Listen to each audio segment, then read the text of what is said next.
السلام عليكم.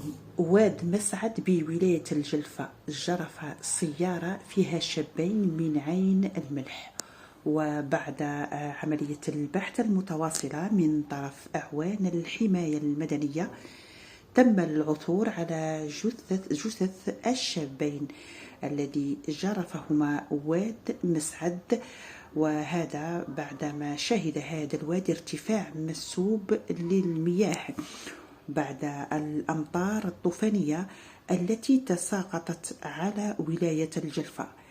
الشابان رحمهما الله هما كريم مختاري ابن دحمان مختاري والساكن بطريق عين الريش، والشاب الآخر رحمه الله فارس طيباوي ابن عثمان طيباوي الساكن بحي الماشي.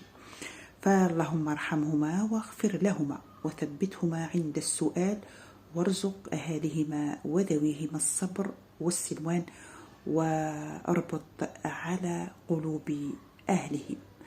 فنسأل الله المولى عز وجل أن يعني يعظم